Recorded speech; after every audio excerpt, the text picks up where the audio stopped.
Did you know that David Lloyd George was possibly an ally of Adolf Hitler and potentially could have been our very own Philippe Pétain? David Lloyd George was born 17th of January 1863 and lived to the 26th of March 1945. And he is undoubtedly one of the greatest Welshmen, and I don't say that just because we share a surname. Anytime there is a ranking of greatest Welsh people, the former Prime Minister, the only one to hail from Cymru, and the only one who spoke Cymraeg as a first language, is often ranked among the greatest. This, however, does not mean that Lloyd George, dubbed the Welsh Wizard during his lifetime, was without issue. In fact, his legacy is as polarizing as any. The legacy of Lloyd George in the 21st century is heavily scrutinized over his apparent friendship or allyship with Adolf Hitler. In 1936, the then former Prime Minister flew to Germany to meet the man who was about to push the world into its deadliest war. What would follow was an article in the Daily Express titled "I Talked to Hitler," which was written by Lloyd George as a fawning love affair in which Lloyd George would praise his gestures, his eyes, his voice,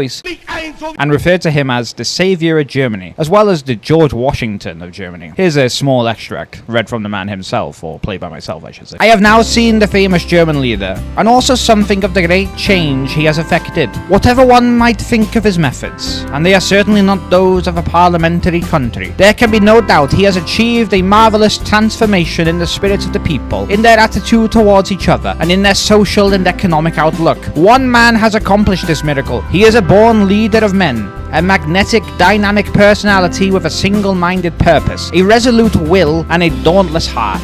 He is not merely in name, but in fact the national leader. He has made them safe against potential enemies by whom they were surrounded. He is also securing them against the constant dread of starvation, which is one of the poignant memories of the last years of the war and the first years of the peace." It gets worse, but we'll save that for another time. What's worse is that it has since been speculated that Hitler, if successful with the never came to fruition Operation Sea Lion, had planned to install Lloyd George as the puppet prime minister of a conquered United Kingdom, similar to Philippe Pétain in Vichy France. If true, Lloyd George's legacy is deserving of similar disdain. Oh, and don't get me started on his handling of Ireland. Gee.